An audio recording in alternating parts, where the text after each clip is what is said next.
welcome to Butterflies of Wisdom, everyone. And yes, you're going to hear my voice again on this Wednesday when this podcast comes out. And so, without further ado, I'm going to let Mitchell Fronchenn take it away. Okay. Well, I've written a book. It's called Dying to Save America.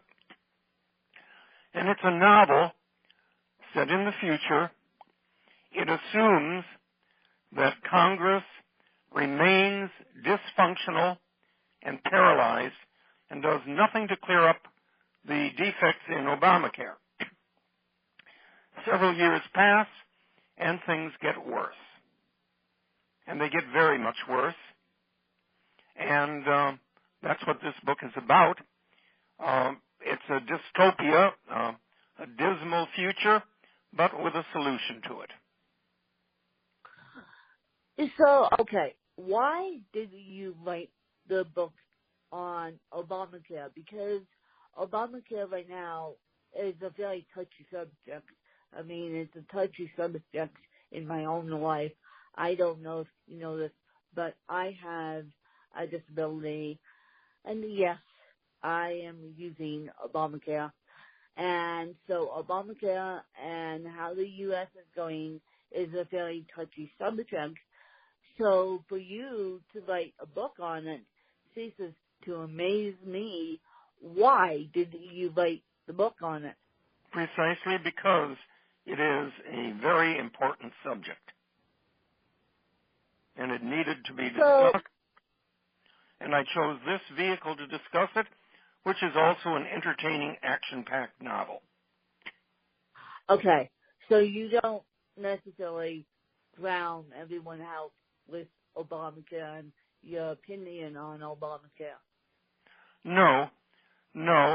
The clear message of the book is that to avoid the dismal future the book predicts if Obamacare is not fixed, Congress better get its act together and fix it. Yeah, no pun intended on that one. So, why do you think this is such a important subject to bring to the forefront, even if it's in a novel now? Well, that's precisely why it's important, because we've got to fix it to avoid things getting so bad that a few years from now, when the book is set, people who have diseases that could have been cured are becoming terminally ill because of delays in the system. Yes, I definitely agree. I definitely agree. And I have cerebral palsy, as my fan base knows, and I am leaving the education field in the next 3 years because I don't want that bomb to drop and me being involved with that. I have enough going on with Obamacare being screwed up, let's just say that, because I'm so afraid that my house insurance is going to get pulled that it's not even funny. So I'm happy that, Michael, you're bringing this to the forefront, and I'm happy that you came on this podcast today to speak about it. Now, what is your favorite book? It doesn't have to be business related. And yes, you can be biased. I know you've written several other books before this one, but what is your favorite book? Oh, that's a hard one because there are so many good books out there. There are so many good books. Right now I'm tempted to say this one, Dying to Save America, available at Amazon.com, and it's very reasonably priced, and it's a good read. And so why do you think that people should get their hands on your book? Basically, to entertain themselves while learning something about the problems with the current system and what needs to be done to fix it. Wow. It's in the format of a novel. So it's got action in it. It's got people being murdered in it. It's got all kinds of action. So what do you think that who should really read this book? Is it for the 8th grader? Is it for the 14-year-old? Is it for the mature adult? Is it The for adult. the disabled person? The adult. A high schooler could handle it, but it's intended for an adult market. So a high schooler could handle it because I'm in education, and even though I'm in younger education, I know that a lot of teachers will be bringing this book, or so I hope, into their history classes, because a lot of these kids do know what's going on with the wall and Obamacare and everything else. So a lot of these kids are going to be curious. So you'll say the adult can handle it, but the high schooler can handle it as well. No, the high schooler can handle it. The grade schooler cannot. The grade schooler cannot. So right. You would think the mature 9th grader could handle it. Oh, yeah. Isn't that interesting that you, and do you plan to write a book for the high schooler based on No. that? Because this is not going away. You know that. We all know that this is not going away anytime soon. So even though you say that the adult can handle your book, and even though you say that the mature 9th grader can handle your book, you're not planning to write a kids' book for high schoolers to understand what's really going on with America. Oh, no. Well, we've got a situation right now where Obamacare needs to be fixed. The Democrats have a veto power in the Senate because you need a 60% majority there. They're not going to cooperate with anything the Republicans come up with. The two parties cannot reach across the aisle. That's obviously not permitted. Democratic senators have party discipline. Woe unto the Democratic senator or congressman who goes off on his own. The Republicans don't have that party discipline, and you've got Republicans abandoning the Republican majority idea, so the Republicans can't get their act together either. Nothing's going to happen. And it's going to get worse, and it's going to get a lot worse very soon. And when you say very soon, when do you think that will be? Could be a shorter time than the book is set.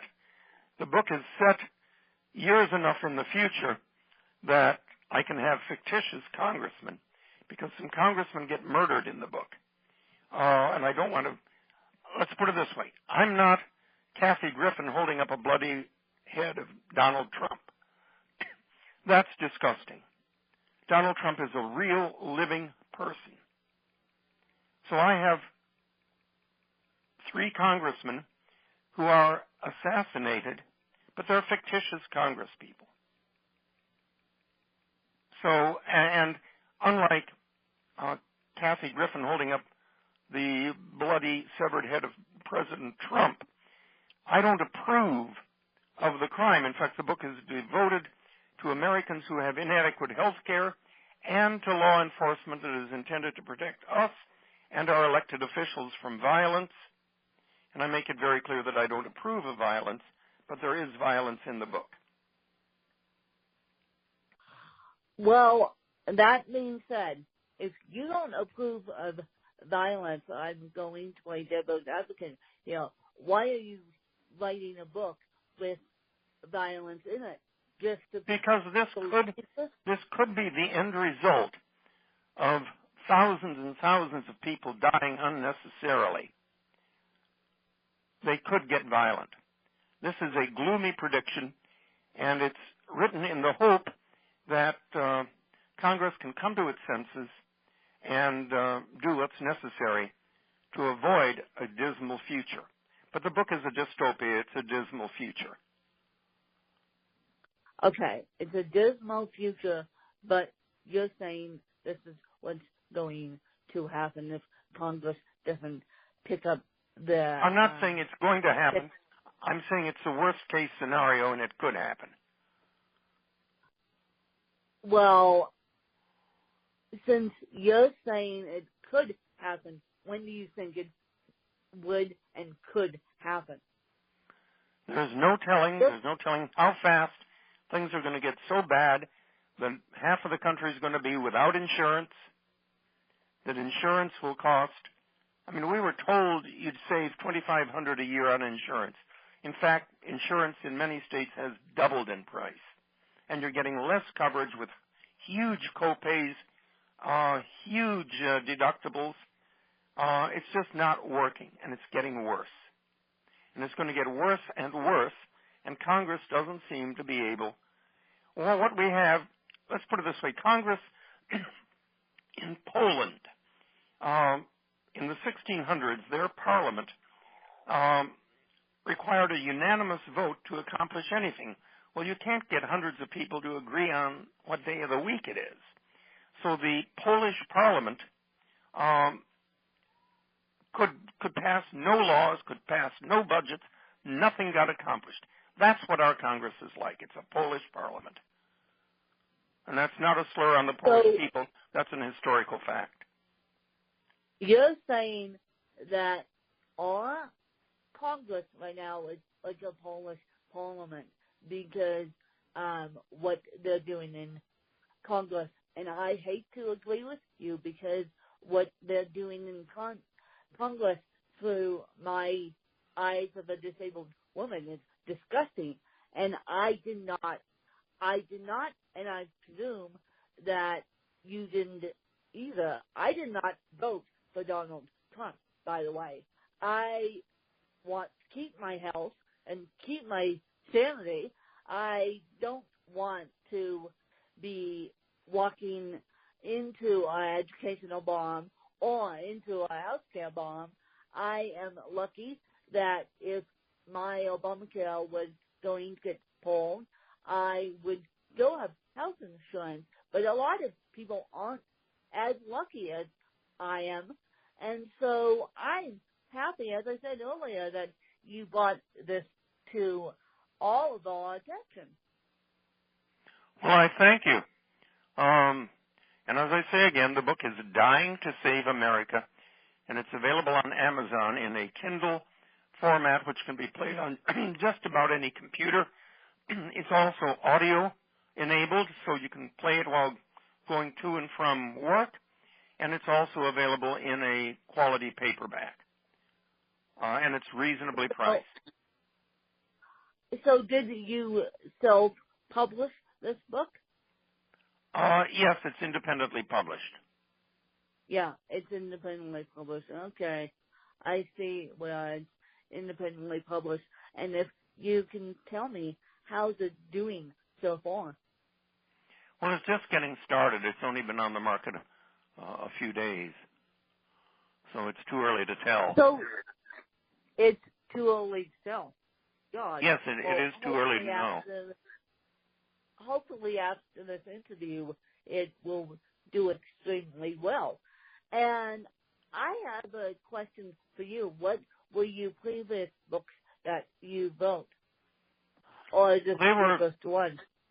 Two of them were on law, and one of them was on astrophysics. This is the first novel I've ever written. And what made you decide to get into the writing field? What made me decide? Well, the terrible state of affairs the country is in. What made you decide to get into the writing field in general? I know what made you decide to write this book, and yes, I agree with you, but what made you decide to get into the writing field in general? Into law in general? Into the writing field, into law and Oh, I into enjoy writing. I love writing. I've taught advanced writing for years. You use it as a pastime, but you are a law professor, and so you not only teach law, but you teach writing. Yes, absolutely. Teach legal writing. Teach legal writing. That's what they call it nowadays. I wasn't sure what they called it. Legal writing. So you just do this as a side job, so to speak. Yes, and I enjoy it. Yeah. So, okay, what would be your best advice for up-and-coming writers and up-and-coming law professors that want to stick with the craft of writing and craft of teaching the law? Well, just take out a computer and load it up with some paper and start writing. So you would think start writing. You got to start somewhere. You got to do this. And now, where can people find you, and where can people get a hold of your books, and where can people get a hold of your books and you and your law classes, so to speak, if they want? Well, most of my books are fairly old. Several of them are out of print. But this book is brand new, and it's up and running on Amazon.com, Dying to Save America. And I think you'll find it a fascinating read, and have no trouble getting in touch with me after you've read it. So, if people want to ask you questions before they read it, what are you going to do? Are you going to allow that, or you want? I don't have time to answer individual questions before the book is read, but people can email me afterwards. Okay, people can email you afterwards. Okay, that's what I was getting at then. And, Michael, you can ask me a couple questions if you see fit. I mean, at the end of my podcast interviews, I like to have my interviewees ask me a couple questions. Well, I don't know that I have that many. You can describe your audience to me.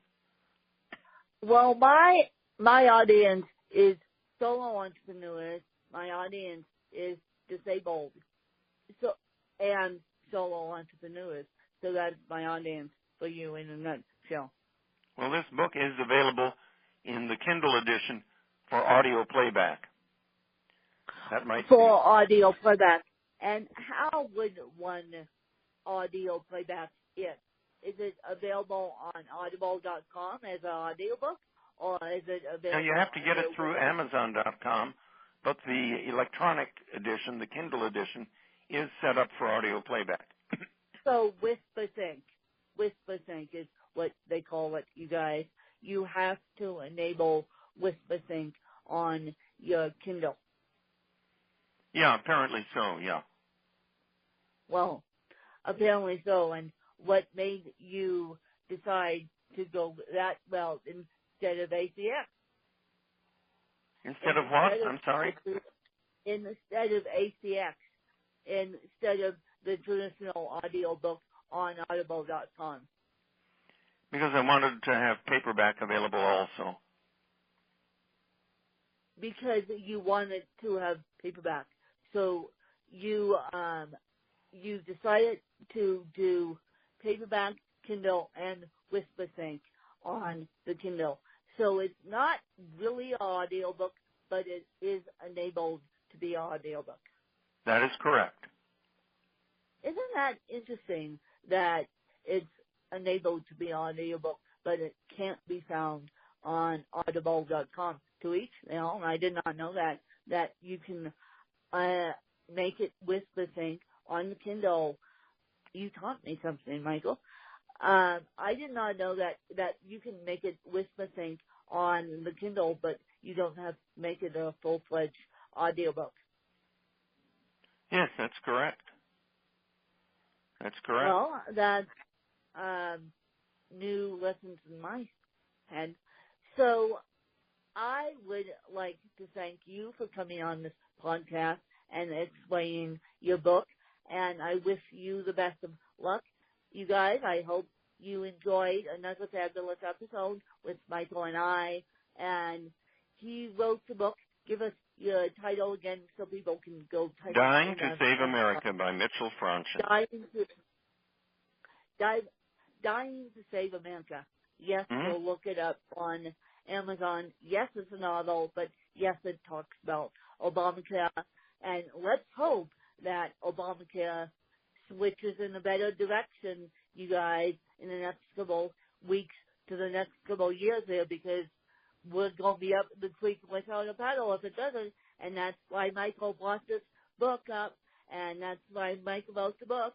And so I hope you guys enjoyed another fabulous episode with Michael and I, and we'll have all of Michael's information in the show notes. You guys, thanks to you guys.